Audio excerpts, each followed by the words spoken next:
I expect a better one. God is Mo good ń to us. retí eléyìí tó tóbi jù yẹn lọ. Let's shout a better hallelujah. Praise the Lord. Hallelujah. Maybe I should do it this way. Bóyá kí n ṣe é báyìí. Mo ti sọ pé kí wọ́n má máa sọ mọ́ ní church, so kò ní ìdí ká sọ yẹn. Tó o bá róúnjẹ jẹ àbó òróúnjẹ jẹ Ọlọ́run lọ́lọ́run, yes If or you no? see food to eat or not, God will still be God.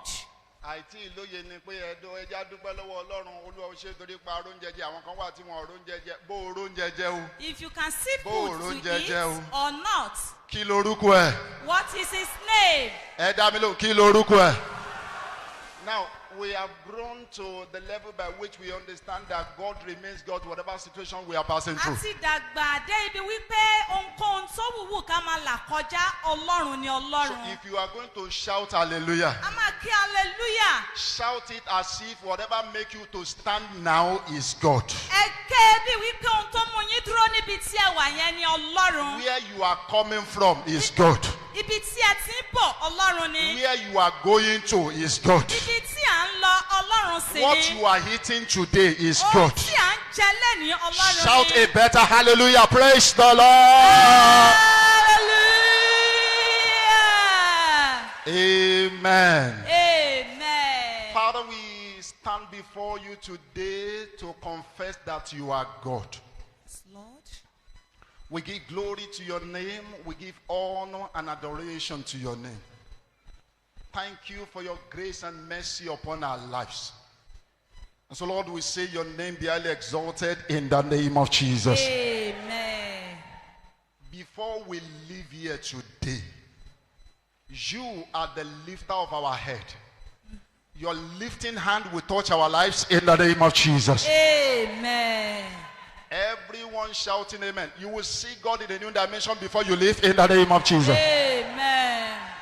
Thank you, Holy Spirit. Thank you, Lord. In Jesus' mighty name we have prayed. Amen. Let's be seated. Ẹ jẹ́ kí a jókòó. We want to thank God today. A fẹ́ dúpẹ́ lọ́wọ́ Ọlọ́run fún èní. Ẹ jẹ́ kí n kí yín, ẹ kú ilé o. Let me greet you all. Kò ṣẹ̀ṣẹ̀ ní ìdí kí n béèrè lọ́wọ́ yín pé ṣé dáadáa ni mo bá yín. Mo I rí don't ojú need yín to pé ask dáadáa you, ni do mo bá I yín. need to wear? Bẹ́ẹ̀ ni àbí bẹ́ẹ̀ kọ́. Yes or no? Ẹnìkan ṣàmì, àánú Ọlọ́run ò ní fi yín sílẹ̀. Amen. I want to appreciate the grace of God upon the life of our Father in the Lord on this Fẹ́ mountain. dúpẹ́ fún orí ọ̀fẹ́ Ọlọ́run lórí ayé àwọn bàbá wa ní orí òkè yìí. When we have fathers, we know we have fathers. Tí a bá ní bàbá, mọ̀ kí a ní bàbá. We want to thank God that God is upholding him. Àdúpẹ́ wípé Ọlọ́run ń dì wọ́n mú. Thank God because God answers his prayer. Ọlọ́run ń gbọ́ àdúrà wọn. Whatever make me to stand today is a result of God's answer to his prayer. Ohun tó mú kí n lè dúró níbí ní èyí ni ìdáhùn sí àdúrà àwọn bàbá wa. And I want to thank God because God answers his prayer every Mo time. fẹ́ dúpẹ́ nítorí pé Ọlọ́run ń gbọ́ àdúrà wọn ní gbogbo ìgbà. And give glory to God for what God has been doing in his A life, fi ògo fún Ọlọ́run fún gbogbo tí Ọlọ́run ti ń ṣe nínú ayé wọn. both himself and mommy. Àwọn àti màmá. And I pray that the Lord will continue to strengthen them in the name of Jesus. Amen. Ẹjọ́ ẹ bá ń ṣàmì orí ọ̀fẹ́ Ọlọ́run láyé wọn ó máa pọ̀ sí. Amen. Ẹ ṣàmì yẹn dáadáa, mo ní orí ọ̀fẹ́ Ọlọ́run láyé wọn mo ló máa pọ̀ sí. Amen. I want to thank God for all our ministers, all our fathers Fẹ́ in the dúpẹ́ Lord. lórí gbogbo àwọn ìránṣẹ́ Ọlọ́run.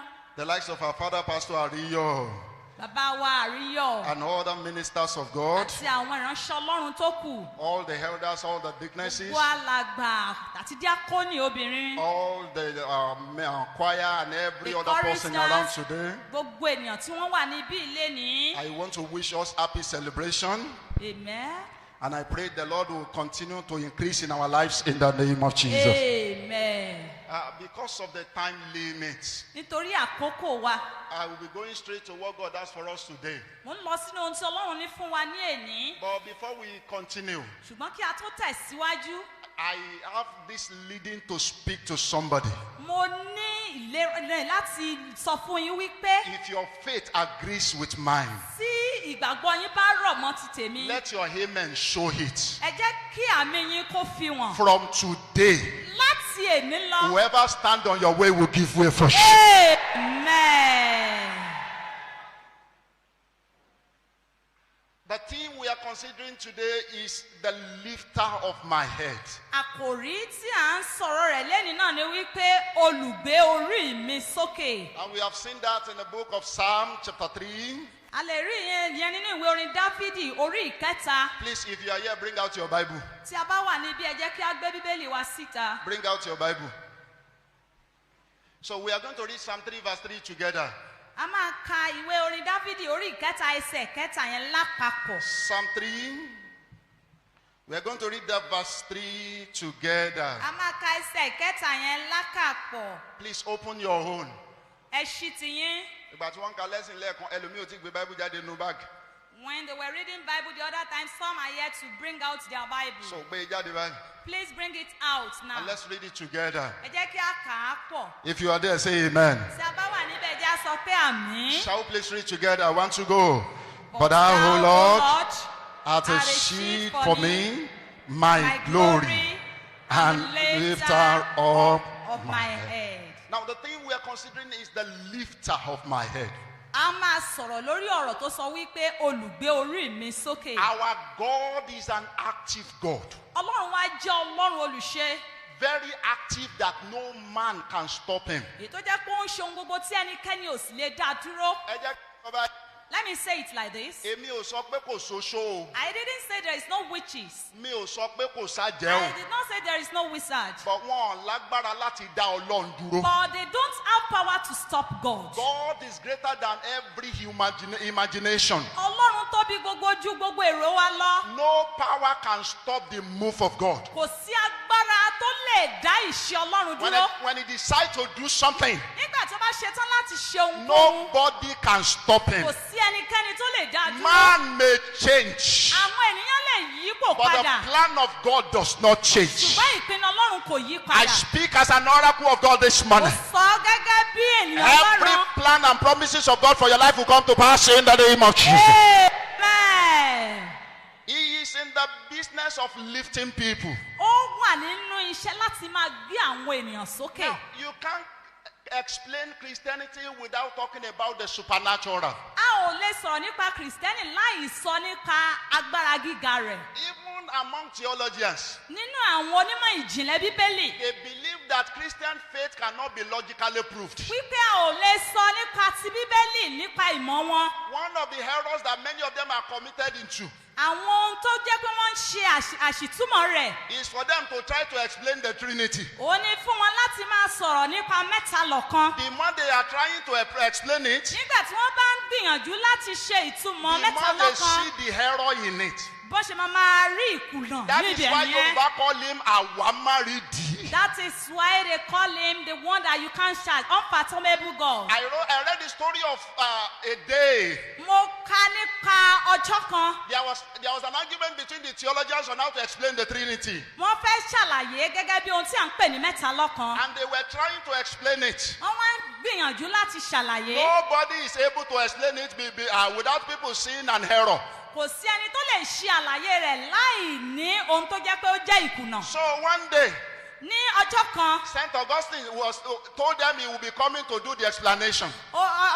ìránṣẹ́ tó sọ yẹn ó lóun fẹ́ ṣe ìtumọ̀ ohun tá à ń pè ní mẹ́ta So lọ́kan. he went beside a river Ó lọ sí ibi omi to go and imagine how he can try to write to meditate on what to write down. láti ṣe àlàyé ohun tó fẹ́ kọ sílẹ̀. As he was sitting down beside that river, Bí ó ti jókòó sí ẹ̀gbẹ́ omi he yìí, saw a young boy ó rí ọ̀dọ́mọkùnrin kékeré kan. sitting beside a hole where there is water. Ó jókòó sínú ìwò tí omi wà. He was trying to dig that hole. Ó wá ń gbìyànjú láti gbẹ́ ìwò The yìí. more he dig the hole, Bí ó ṣe ń gbẹ́ ìwò the yìí, more water filled the hole. omi ń kún ìwò náà. So Augustine moved closer to the boy. Ìránṣẹ́ ìwá súnmọ́ ọmọdékùnrin Said, yìí. what are you doing here? Pé kí ni òun ṣe ní ibí He yìí? said, I want to pack the water in this river to this hole. Pé mo fẹ́ kó àwọn omi tó ń ṣàn yìí jọ sínú ìkòtò He yìí. just looked at him and laughed Ó wá wò ó, wá rẹ́rìn-ín. and said, ọmọdé ló ń ṣe ẹ́. You are just a little kid. That's why you are trying to imagine that. Ìdí nìyí tí o fi ní irú èrò báyìí. Ihò tó ń gbẹ́ tí omi ti kún. This hole that you are digging and it has been Ó filled wá with ló water fẹ́ bu already. omi òkun, ó fẹ́ da omi òkun sínú And ihò you tó mi want ti to kún bring already. all the water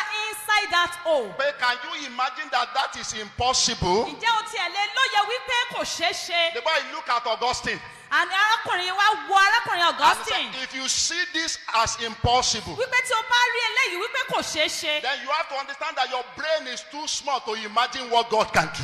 Ó túmọ̀ sí wípé ọpọlọ yín ó kéré láti lè ní èrò ohun tí Ọlọ́run lè And the ṣe. boy disappeared. Ọmọkùnrin yẹn náà sì Somebody pòórá. is shouting amen. Èèyàn kan sọ àmì. Ìṣẹ̀lẹ̀ àbàmì tó máa mú kí wọ́n mọ̀ pé Ọlọ́run tó A lágbára. sudden incident that will make people to Ta know ló lè that you have fìbínú God. sàmì? Ó yá kó ṣẹlẹ̀ láyọ̀. Amen. No man receives anything Kò sí ẹni tó rí ohunkóhun gbà except it's being given from above. bí kò ṣe wípé a ti fún un láti ọ̀run wá. Even the theologians Àwọn onímọ̀ Bíbélì who believe that Christian faith cannot be logically proved. wípé a ò tẹ̀lé ṣàkàwé gbígbàgbọ́ àwọn They ènìyàn. were the one who confessed that Christian faith cannot be logically disproved. Àwọn náà tún sọ wípé a ò tún lè sọ wípé kò ń ṣe lótìtọ́ ni In ìgbàgbọ́ as àwọn much that you ènìyàn. can't explain miracle, Nígbà tí a ò ti lè ṣàlàyé ohun tí à ń pè ní ìyanu, you can't deny it. a ò lè kọ̀ ọ́ pé kò In ṣeé as ṣe. much that you can't explain the move of God, Nígbà tí a ò bá lè sọ wípé kò ṣeé ṣe kí ìwàláàyè Ọlọ́run kó má you farahàn, can't deny it. a ò lè kùnà pé kò In ṣeé as much ṣe. that you can't explain the existence of God, Nígbà tí a ò lè sọ wípé Ọlọ́run ò lè ṣe láláì má wà you níbi can't gbogbo, deny it. a kò lè ṣeé ṣe. There is what we call the unimaginable power of God. Ohun kan wà tí à ń pè ní èrò Ọlọ́run tó jẹ́ pé ó Somebody jẹ́ is shouting agbára amen. gan. That power will visit you in the name of Jesus. Amen. When God lifts a man, Nígbà tí Ọlọ́run bá gbé ènìyàn ga, no man can pull him down. kò sí ẹnikẹ́ni tó lè mú un wálẹ̀. No man. Kò sí. Ó ní mo ṣe sọ fún yín pé mi ò sọ pé kò ṣoṣo. That is why I told you that I didn't say that there is no witches. Bíbélì gan fìdí ẹ̀ múlẹ̀ pé wọ́n wà.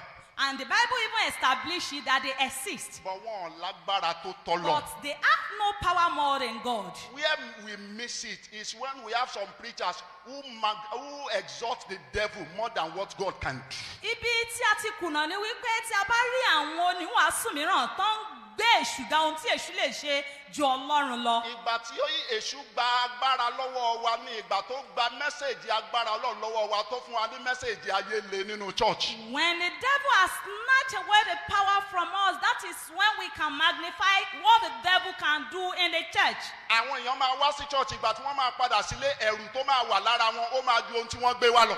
Some people will leave the church, even the fear that will be on them will be more than what they brought to the Ẹjọ́ church. gbogbo wa ẹjẹ́ bá ìjọ sàmì ohun tí èṣù gbà lọ́wọ́ wa àánú máa dá a padà báyìí. Amen. When God decided to lift Isaac Nígbà tí Ọlọ́run pinnu láti gbé Ísákì dìde and make him a blessing, láti sọ di ẹni ìbùkún, the jealousy and the envy of a nation cannot stop him.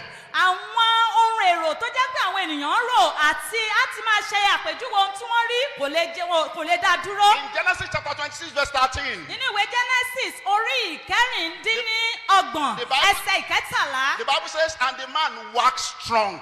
wípé ọmọkùnrin náà ń dàgbà sí, He waxed great. ó ń dàgbà sí He nínú, went forward. ó sì ń dàgbà sínú ohun gbogbo, And he grew until he became great. ó sì ń dàgbà títí ó fi di ńlá. In verse 16 of the same chapter, Nínú ẹsẹ̀ ìkẹrìndínlógún ibi tí à ń kà yìí, the Bible says the king of a nation, wípé ọba ilẹ̀ náà, they call it Abimelech. Abimelech, He said, the Bible says he went to Isaac. ó lọ sí ọ̀dọ̀ Ísákì, Please, sir, leave this place. fi bí sílẹ̀, You are greater than us. ó ti pọ̀ jù wá lọ. When a nation believes that one man is greater than them, Nígbà tí orílẹ̀-èdè bá gbàgbọ́ wípé ènìyàn kan dàgbà ju gbogbo wọn lọ, that shows how God can go when he wants to lift you up. èyí túmọ̀ sí wípé ohun tí Ọlọ́run lè ṣe nígbà tó bá ṣe tán láti gbé yín I ga. love that song. Ohun tó bá ti pinnu lọ́kàn rẹ̀, kò sẹ́dá tó lè dá. dá dúró. So when he decides to lift him, Nígbà tí ó bá pinnu láti gbé ènìyàn ga, nothing can stop it. kò sí ẹnikẹ́ni tó lè dá dúró. He told Jacob on his way to Laban's house. Nígbà tí Jákọ́bù ń lọ sí ilé Lábánì, The Bible, he told Jacob, ó sọ fún Jákọ́bù wípé I will make you great. wípé òun máa sọ ọ́ di ńlá, And I will make you something special. wípé òun máa fi ọ́ sọ ọ́ di ohun He ìyàtọ̀. said, I will be with you. Èmi máa wà pẹ̀lú rẹ. I will not leave you Èmi kò ní fi ọ́ sílẹ̀. until I have done everything I have spoken to you. Àfìgbà tí mo bá ṣe ohun gbogbo tí mo ti pinnu láti ṣe. That is Genesis chapter 28 verse 15. The book of Genesis 28 verse Ó 15. ṣe mí bíi kí n ṣàsọtẹ́lẹ̀ láàárọ̀ As sí. if I should prophesy. Ẹ gbọ́ ohùn Olúwa lẹ́nu Listen to the rẹ̀. voice of God from me. Agbára tó ní ìlérí Olúwa ò ní ṣẹ lára ẹ̀. The power that says So that the bá promise of ṣàmì God will not agbára come yẹn to kó pass in dòkú your níwájú life. ẹ̀. Amen. So when God decided to enlarge Jacob, Nígbà tí Ọlọ́run ń gbìyànjú láti sọ Jákọ́bù di ńlá, even the gimmicks of Laban cannot stop it. gbogbo àwọn tíìmì tó wà nílé máa kà wọ́n lè dá dúró.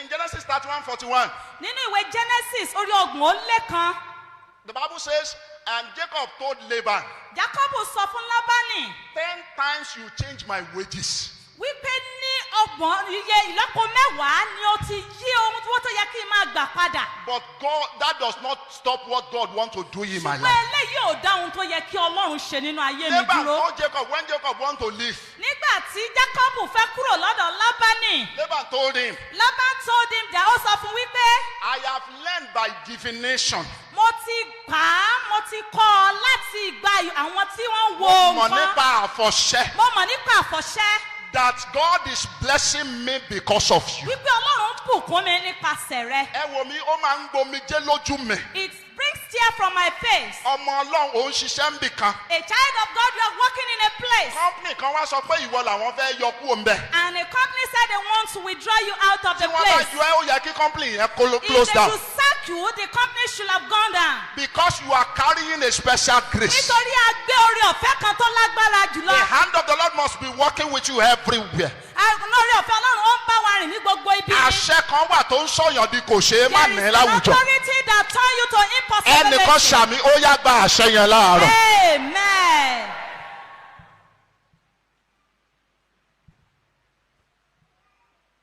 When he decided to make Joseph the breadwinner of the house, Nígbà tí ó pinnu láti mú Jósẹ́fù di ẹni tó jẹ́ kó máa bọ́ gbogbo ìdílé, the conspiracy of his brothers cannot stop it. ìgbìmọ̀ ọ̀tá àwọn ẹ̀gbọ́n rẹ̀ kò tiẹ̀ lè dá dúró. In Genesis chapter 37, Nínú ìwé Genesis orí ìkẹtàdínlógójì in verse 6 of it, ní ẹsẹ̀ ìkẹfà, Joseph said, Joseph sọ wípé I have a dream.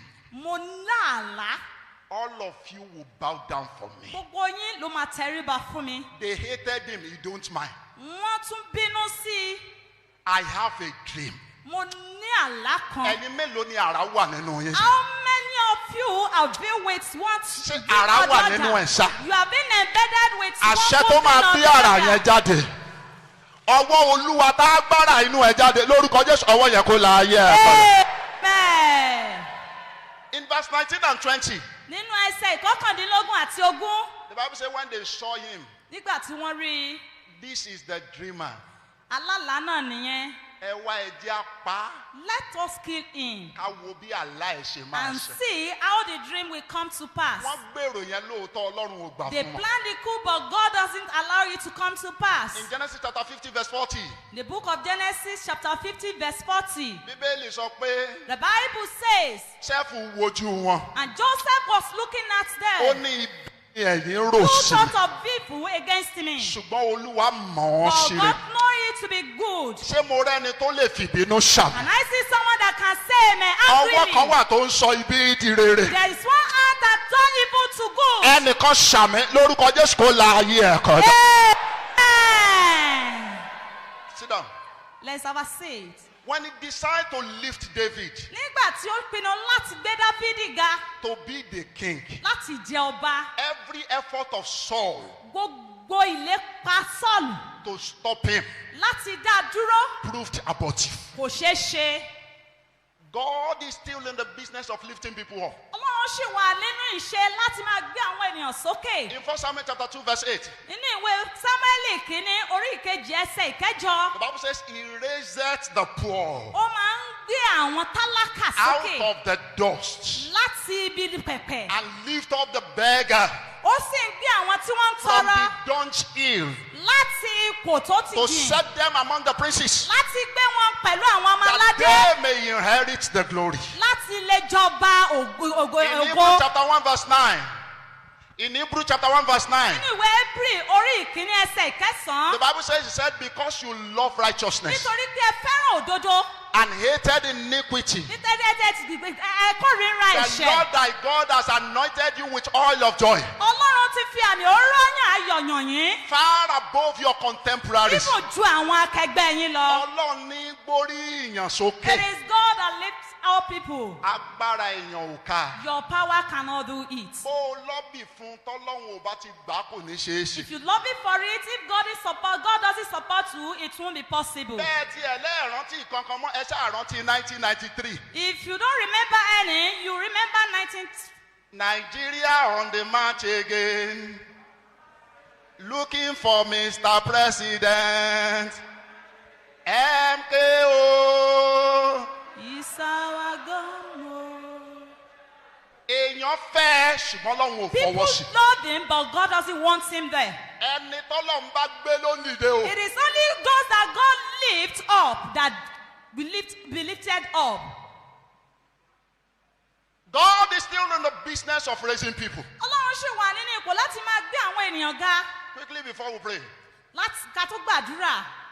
What are those things that God see in people before lifting them? Kí ni àwọn ohun tí Ọlọ́run máa ń rí nínú ayé àwọn ènìyàn kí ó tó gbé wọn sókè? Number one, Ohun àkọ́kọ́, readiness to fulfill God's purpose. àṣìṣetán láti mú gbogbo àṣẹ Ọlọ́run ṣẹ. In 1 Samuel chapter 16, when Samuel was to anoint king for Israel, Nígbà tí Sámúẹ́lì ṣetán láti yan ọba fún ilẹ̀ Ísírẹ́lì, Bíbélì sọ pé ó rí Eliabu tó ń bọ̀. the Bible says he saw Eliabu coming Inú ẹ̀ dùn pé mo ti rọ́ba. and he was happy that I've seen the king. Olúwa sọ pé má yàn o. And the Lord told him, please do not choose him. Èmi ti They kọ̀ ọ́. have rejected him. Kí ló ṣe ọmọ ọlọ́mọ? What has he done for Ọlọ́run God? kì í wò bí ènìyàn ti ń God wò. doesn't look the way human being look. Ènìyàn ń wo ojú. Human being are looking at the Gbogbo ìjọ facial ẹ̀dá mi lóhùn aspect. níbo ni Ọlọ́run God wò? is looking at the heart. Readiness to fulfill God's purpose. Wípé ṣíṣe tán láti mú ìlérí Ọlọ́run ṣẹ. God will lift people when He see it in their heart that they are ready to fulfill His purpose. Ọlọ́run ṣetán láti gbé àwọn ènìyàn tó ṣe wípé wọ́n ṣetán láti mú ìlérí òun ṣẹ. Àdúrà tọ́pọ̀lọpọ̀ wa ń gbà á ready fún. The prayer that many of us are praying, we are not ready for it. You know, sometimes when we quote some Bible, we don't know the implication. Nígbà tí a bá ń sọ ọ̀rọ̀ Bíbélì mìíràn, a ò mọ ìtumọ̀ rẹ̀. Olúwa ìwọ ló sọ pé mo máa dórí o. You said I will be the head, Pé mi is dìrù. that will never be the tail. Mo máa ń sọ kíní kan church pé kò sí nǹkan tá à ń forí ṣe ẹrù la fi There ń is rù o. nothing we use the head to carry. We only use it to carry load. O ò ṣetán àti rẹrù o fẹ́ You jórí. are not ready to carry load and you want to become the Ẹ head. lọ wo gbogbo egungun tó wà lára dáadáa, egungun orí ló le jù. Go and look at all the bones in the body. The one in the head was the Láti most ilẹ̀ lọ́lọ́run hardest. ti pákéjì orí láti rẹrù. God has packaged it right from the time in order to carry load. Tó o bá fẹ́ rẹrù o ò lè dórí. If you don't want to carry load, you cannot be the head. God is looking for people Ọlọ́run ń wá àwọn ènìyàn who are ready to fulfill His tó ń purpose ṣetán láti mú ìlérí rẹ̀ ṣẹ, before He lifts them. láti kó tó gbé wọn sókè. Number two, Ohun ìkejì, the desire to dwell in God's presence. àwọn ìpinnu láti máa gbé pẹ̀lú Ọlọ́run. The desire to dwell in God's presence. Ìpinnu láti máa gbé níwájú Olúwa. That desire is not in many of us. Ìpinnu yìí ò sí nínú ayé ọ̀pọ̀ nínú And we wa. are praying on daily basis that God will lift us. A sì ń gbàdúrà ní ojoojúmọ́ wípé kí Ọlọ́run kó gbé wa sókè. In Psalm 27 verse 4 and 4 to 6. Nínú ìwé orin Dávídì ẹsẹ̀ ìkẹta ó dín ní ọgbọ̀n, orí ìkẹta ó dín ní ọgbọ̀n. Mo láì bó ṣe sọ ní Yorùbá. I love the way they say it in Yoruba. Ohun kan ní èmi yóò máa béèrè ní ọwọ́ It Olúwa. is one thing I will keep on asking from the Lord. Ó ní èmi yóò máa wá kiri ní ọjọ́ ayé mi. And it is what I will be looking for all the days of Kí my èmi life. kí ó lè máa gbénú ilé So Olúwa. I will be dwelling in the Ní house of ọjọ́ the ayé mi or in gbogbo. the day of my Kí life. n máa wo ẹwà Olúwa. Just to see his Kí goodness. goodness. èmi kó máa fi inú dídùn gbé nínú tẹ́ḿpìlì I rẹ̀. should live with joy in his temple. Ìgbà yẹn ló sọ pé nígbà náà ni ìwọ ò gbé orí mi sókè. That is when he will lift up your head. Ṣáájú àwọn ọ̀tá mi tó yí mi More ká. than my enemies surrounded me. Omi kì í ṣe pé kó o kàn ká Báíbù láì fọkàn sí. It is not for you to read Bible without Ọlọ́run looking yìí at kàn it. gbé èèyàn sókè ẹni yà o. God can't just lift people up anyhow. Ayé àtijọ́ ni Jésù kórè dàálẹ̀ mọ́hé. It is in the olden day that God even patch goodness on the ground and you pick it. Kò kì í ṣe waster of resources. Kò ń ṣẹni tó máa ń fi ohunkóhun ṣòfò. Kì í kórè dàálẹ̀ ẹni He àwẹ̀. doesn't put good things down Ẹnìkan anyhow. ṣàmì Olúwa kó tún ayé rẹ̀ ṣe. Amen. Number 3, Ohun ìkẹta, a sincere heart of obedience and service. ọkàn tó ṣetán láti gbọ́ràn sí àṣẹ àti láti sìn. In Job 36:11. Nínú ìwé Jóòbù orí ìkọkànlá ẹsẹ̀ 36, ìkẹtàlélógún 36:11. ní mẹ́tàdínlógójì ẹsẹ̀ ìkọkànlá. The Bible says, if they obey me Tí wọ́n bá farabalẹ̀ tí And wọ́n sì tẹ̀lé òfin mi, and serve. tán sì sìn mí, Please check that place very well. If they obey, tí wọ́n bá tẹ̀lé òfin àti And àṣẹ mi, serve. tí wọ́n sì sìn mí, they will spend their days in prosperity wípé wọ́n máa lo ayé wọn nínú ọrọ̀ àti and ọ̀pọ̀, their years in pleasure. ànínú ayé ọdún wọn nínú ọ̀pọ̀. But there are two keys that we need to consider. Ohun méjì ni a ní láti kíyèsí. Obedience. Ìgbọràn. In Deuteronomy 28:1. Nínú ìwé Deuteronomy orí ìkejìdínlọ́gbọ̀n ẹsẹ̀ Bí ìwọ ìkíní. bá farabalẹ̀ gbọ́ òun Olúwa Ọlọ́run rẹ̀ If you diligently obey the voice of the Lord láti máa ṣe àṣẹ rẹ̀ in gbogbo. order to do his will, Nígbà náà ni Olúwa Ọlọ́run rẹ̀ yóò gbé ọ ga ju gbogbo orílẹ̀-èdè that ayé. is when your God will lift you up more than God every will other not lift nation. people who are not ready. Hey. Ọlọ́run ò ṣetán láti gbé ẹnikẹ́ni ga tí ò bá ti bọ̀wọ̀ Those fún. who are not ready to serve. Àwọn tí wọn ò ṣetán láti sìn. In Matthew chapter 20 verse 20 to 28. Nínú ìwé ti Matthew orí ogún ẹsẹ̀ ogún títí dé méjìdínlọ́gbọ̀n. We saw a woman A there. rí ọmọbìnrin kan ní ibẹ̀. Abiyamọ tòótọ́. It's a good mother. Ẹni tó wá gbàdúrà fún ìgbéga fún ọmọ ẹ̀. The one that came to pray for the children. Mo fi obìnrin yẹn ṣe àpẹẹrẹ fún gbogbo àwọn abiyamọ ayé yìí. And I use that woman as an example for all the mothers in the Ó world. dìídì lọ bá Jésù ni. She went to Jesus Pé láàárín gbogbo ọmọ ẹ̀yìn. among the disciples. Mo fẹ́ kó o fa àwọn tèmi méjèèjì I sòkè. want you to lift up my children. And Jesus answered, And Jesus ó sọ fún if wípé anyone want to be the greatest among them, tí ẹnikẹ́ni bá fẹ́ ga ní àárín wọn, let him go and serve. jẹ́ kí ó lọ sìn.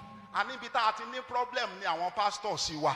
Where we have problem is our pastors. Àwọn ni wọ́n sọ fún wa wípé Ọlọ́run ò ní jẹ́ ká sìnyàn. They are the one that will tell us that may God never allow you to serve. Tó o bá ti serve o ò ní dókè. If you cannot serve, you can't get to the top. Òótọ́ tó wà ń bẹ̀ ni mo sọ fún That yín. is the truth of the matter. Tọ́ bá ní ẹ̀ dìbò If they ask us to make a fún vote Joshua àti Kélébù for Joshua and Caleb, pé ta ni kó gba ipò Mósè. who should take the position of Ẹ Moses? má jẹ́ àárọ̀ ta la máa dìbò fún. Whom are we going to vote for? Ẹ dá mi lóhùn. Please answer me. Kélébù la máa dìbò We fún. are going to vote for Caleb. Kélébù jẹ́ ẹni tó ní ìgboyà. He was bold, Ó jẹ́ ẹni tó ní ìgboyà. was very bold. Ìgbà tí gbogbo wọn ní wọn ò ní délẹ̀ ìlérí. When everyone said they won't get to the promised land, Kélébù ló sọ pé a lè débẹ̀. and Caleb said we are going Ọlọ́run to lè get gba there. ilẹ̀ yẹn fún wa. God can take that charge of that Ọlọ́run land tó for kàn us. fáàmù ẹ̀ kó lẹ́mìí tó yàtọ̀. And God even said it, and he has a spirit that is different from all Ṣùgbọ́n others. nígbà tí Ọlọ́run fẹ́ replace Mósè, But when God wants to replace Moses, ó rí Kélébù ńlẹ̀ kò mú. he saw Caleb, he didn't choose him.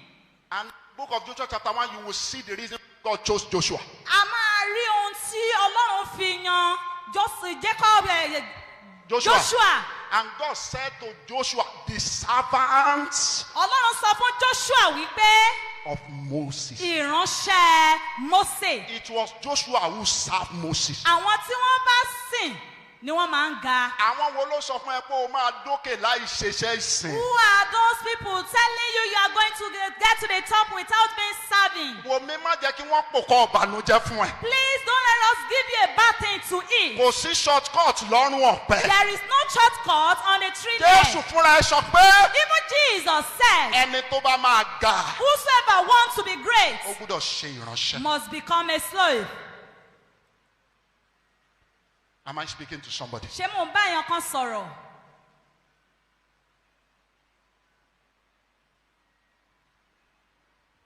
Number 4, Ohun ìkẹrin, humility. ìrẹ̀lẹ̀. Matthew 23:12. Ìwé Mátíù orí ìkẹtàléníogún ẹsẹ̀ ìkejìlá. The Bible says, whoever exalts himself shall be abased. Ẹnikẹ́ni tí ó bá gbéra ẹ̀ga ni a ó rẹ̀ sílẹ̀. And whoever humble himself shall be exalted. Ẹni tó bá sì rẹ̀ ara ẹ̀ sílẹ̀ ni a ó gbéga. God will always lift those who are humble. Ọlọ́run máa ń gbé àwọn tó bá ní ìrẹ̀lẹ̀ ga. Ẹ̀mí burúkú kan tó ṣẹ̀ṣẹ̀ wọnú church ń sìn nìyẹn. That is a bad spirit that just even come into the church. Ẹ̀mí ìgbéraga. The spirit of proudness. Mo ń ka Genesis chapter 11. I was reading the book of Genesis chapter 11. Gbogbo nǹkan tí wọ́n ṣe ló dá lójú Ọlọ́run àfi kinní kan. Everything they did was good in the sight of God except one. Ọlọ́run fúnra ẹ̀ fún wọn ní good recommendation. And God gave them a good recommendation. Pé àwọn èèyàn yìí ọ̀kan ni wọ́n. These people, they were one. Èdè kan ni wọ́n ń sọ. They speak one language. Wọ́n bá continue báyìí, à ní rí nǹkan gbà lọ́wọ́ If wọn. they should continue like this, we can't take anything Ohun tó bá from ti them. pinnu láti ṣe ni wọ́n máa ṣe. Whatsoever they determine to do, they will do. Ẹ wá ẹ̀jẹ̀ á dà wọ́n lédè rú. Please, let's scatter their language. But before then, Kó tó di ìgbà yìí, the Bible says they call themselves. wọ́n pe ara wọn. Let us build a tower Ẹ jẹ́ kí á mọ odi. and make a name for ourselves. Ẹ jẹ́ orúkọ fún ara wa. Ohun tó bí Ọlọ́run nínú ni. That was what made God to be annoyed. Ẹ jẹ́ ká ṣe orúkọ kan fúnra wa. Let's make a name for ourselves. Problem ta nínú church ń sìn And ni. that is the problem we have in a church now. Everybody is building self-empire. Ọ̀rọ̀ gbogbo ènìyàn ló ń wá láti pe ara wọn ní We are orúkọ. trying to make a name for ourselves Gbogbo ènìyàn ló ń wá láti fún ara wọn ní at the orúkọ. expense of exalting the name of the Lord. Nírò wípé wọ́n ń gbé orúkọ Ọlọ́run ga. Ẹni tó bá rẹ ara rẹ̀ sílẹ̀, Whosoever humble is himself òun ni a ó gbéga. will be lifted up. Ẹni tó bá gbé ara rẹ̀ Whosoever lifted is himself ni a ó rẹ̀ sílẹ̀. you will bring him down or her. Number 5, The fifth one, diligence. Ṣíṣàápọn. ṣíṣàápọn. Diligence. Ṣíṣàápọn. Proverbs 22:29. The book of Proverbs chapter 22 verse 29. Have you seen a man diligence in his business? Ṣàtìrí arákùnrin tó ṣàápọn nínú iṣẹ́ rẹ̀. Ẹni tí ò fi mẹ́lẹ́ ṣiṣẹ́. Doesn't do his work with Mo máa ń sọ laziness. fún àwọn èèyàn. I do tell people, Èmi ò rí ibi tó o ti ń ṣe ọ̀gá ọ̀tá aláàrú apétọ́lọ̀ máa gbé ẹ ga o. I've never seen where you are lazy and you are expecting God to lift you up. Mo rí i pé ìyẹn ló dẹ́ pọ̀ jù ń sìn. I know that is common, rampant now. Àló tún wà lórí pẹpẹ. It's even on the altar. Those who are professional, who are just collecting salary. Àwọn tó jẹ́ pé wọ́n ń gbowó lásán. Whatever you are not ready to die for, Ohun tó ò bá lè kú fún, you can't live for it. a ò lè gbé fún. Ẹ wo bí? Look at here. Èmi ò mọ bí tẹ́ ń tojú bọ̀ tí wọ́n máa sọ fún yín pé in the place of labour, God will give you favour. Favour I is don't not know the where you opposite of people go labour. to where they tell you that dípò iṣẹ́ o, ojú rere lẹ máa rí. Go and study it very well. Ẹ lọ wò ó dáradára. Favour is not the opposite of labour. Ojú rere kò ń ṣe ìdàkejì Ìgbà tí iṣẹ́. Jésù dé When Jesus tó came, pe àwọn and ènìyàn, when he was calling ẹ people, wá sọ́dọ̀ mi. come unto me, Gbogbo ẹ̀yin tó ń ṣe kí ni? all ye that are labour, Ẹ dá mi lóhùn. ye that are labour. Ìgbà tó tún lọ. And when he was going, Revelation chapter 22, èmi ń bọ̀ kánkán. I'm coming quick, Èrè mi sì ń bẹ and pẹ̀lú my mi reward is láti with san me fún olúkúlùkù to do to gẹ́gẹ́ bí everyone kí ni? according to his work. Mo ní problem pẹ̀lú ọ̀rọ̀ Yorùbá yìí. I have a problem with Yoruba adage Pé Ọlọ́run gbógo fọlẹ̀. that God even give glory to the lazy man. Mi ì mọ bí tán ti rí. I don't know where they saw that. Ohun tèmi kà nínú Bíbélì ni What I wípé read in the Bible is ọ̀lẹ laziness. ìwọ yóò ti sùn pẹ́ tó. How will you sleep? Oorun díẹ̀, Sleeping small ògbé and díẹ̀, slumber òṣì little. ẹ̀ ń ṣe kí ni? Your wretchedness is getting more. Ṣé èèyàn bá sùn díẹ̀ tó ṣì ẹ̀ pọ̀ tó bá sùn púpọ̀ kí ló máa ṣẹlẹ̀ If you sí? sleep small and your wretchedness is getting more, when you sleep much, what will happen to you?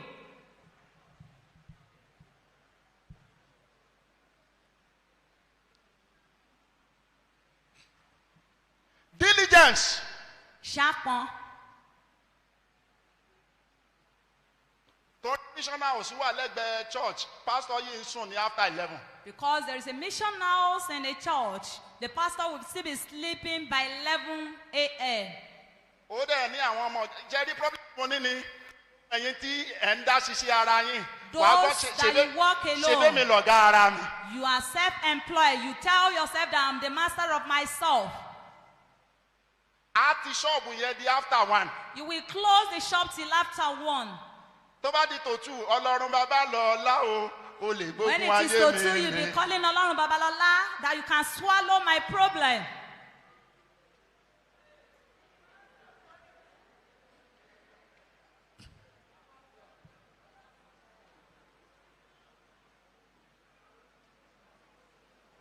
And as far as he is concerned, Bó ṣe wù ú òun lọ̀gá ara ẹ̀. is the boss of her or himself. Since tí ò sẹ́ni tó máa bí yẹn, No one will ask him bó or bá ṣe her wù ló ṣe é ṣe. the way he like he do it. A bá tún padà dé church, gbé mi sókè. When we get back to church, we'll be singing another song. Gbé Lift me mi up. dìde. Àbó ti gbé ẹni.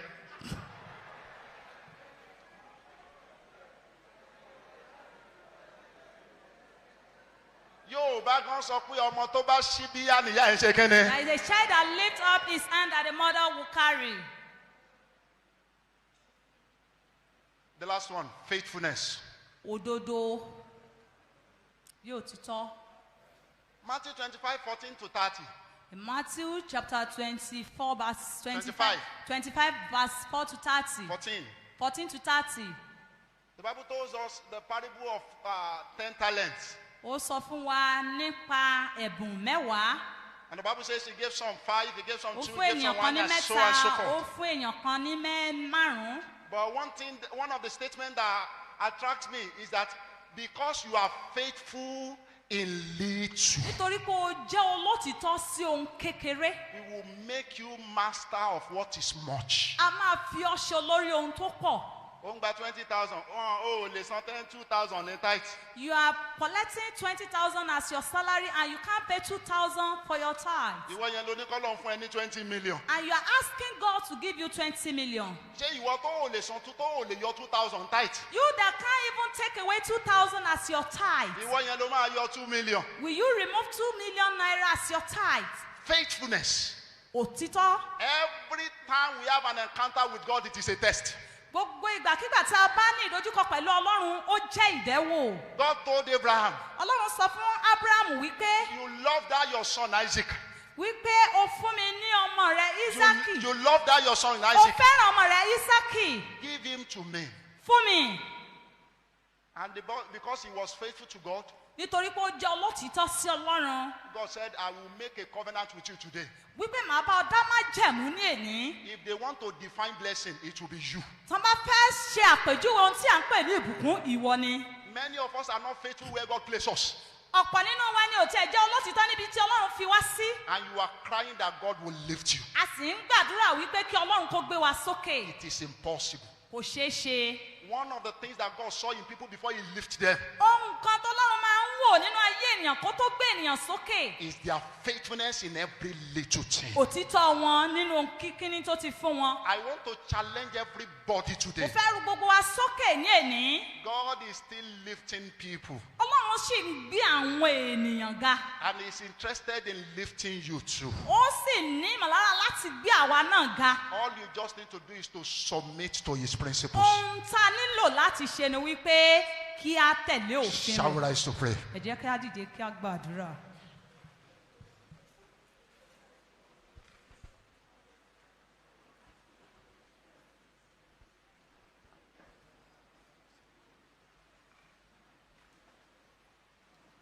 Orin yìí la máa kọ kẹ́mi tó gbé microphone fún bàbá torí bàbá ló máa ṣàsọtẹ́lẹ̀ sáyé gbogbo wa. We are going to sing this song before I draw the mic. Bí wọ́n dẹ̀ ṣe ń sọ nìyẹn for over 30 years now tọ́lọ́run ò dẹ̀ tí ì dá padà sí wọn That's lẹ́nu. how he has been saying it and God has not returned it back to his mouth. Mo máa ń sọ kíní kan fáwọn èèyàn. I do tell people something. Tó o bá rí wòlíì, o lè má tètè dá mọ̀ pé wòlíì ni o. If you see a prophet, you may not quickly recognize him as a prophet. Tọ́lọ́run bá ṣí ẹ lójú tó o bá tẹ̀lé wàá padà mọ̀ pé o regret ẹ̀. If God should open your eyes to follow him, you will know that you won't regret it. Ohun mẹ́ta lọ́lọ́run fún mi láyé mi tó jẹ́ kí ìrìn àjò mi ó yá. three things God has given me that make my journey to be fast. Ohun àkọ́kọ́ ni ìwàláàyè òun fúnra ẹ̀. Is the presence of himself. Ohun ìkejì ni pé ó ṣí mi lójú, ó jẹ́ kí n mọ àwọn èèyàn tó yẹ kí n tẹ̀lé láyé mi. He helped me to know those I supposed to follow in Mo life. dẹ̀ lè fi gbogbo ẹnu sọ̀rọ̀ pé látìgbà tí mo ti ń tẹ̀lé wọn ayé And mi I ò can boastfully say bàjẹ́. that since I've been following him, God has been helping me. Ṣé orí bọ́n ṣe tún máa sọ lénìí nìyẹn? That's the way he's going to say it today. Iye àwa tí ìgbàgbọ́ wa bá rọ̀ mọ́. For those that our faith can hold on to it. O ò ní padà wá lọ́dún tó ń bọ̀ pẹ̀lú same story tó sọ lọ́dún You yìí. won't come back next year with the same story you have been saying. Ṣé ẹ rí problem tẹ́lómi ní ni wípé You know the problem that some people have. ó ti too close mọ́ wòlíì kì í mọ ìgbà tí Ọlọ́run bá ń gbẹnu wọn They are sọ̀rọ̀. too close to the prophet. They don't know when God is speaking through Gbogbo wa them. máa ká ọwọ́ méjèèjì sókè. We are all going to lift up our two Àjọ máa hands. sọ pé ìwọ Ọlọ́run mi jẹ́ kọ́wọ́ wa ó kanra. Ìwọ Ọlọ́run mi jẹ́ kọ́wọ́ wa ó kanra. Jẹ́ kọ́wọ́ wa ó kanra. Kò gbé mi jáde ẹ̀ṣọ́ kò tán yìí. Ṣọ́ọ̀tì ẹ̀ ṣọ́ọ̀tì ẹ̀ ṣọ́ọ̀tì yéé. Adáni má gbàgbé máa tán o yìí.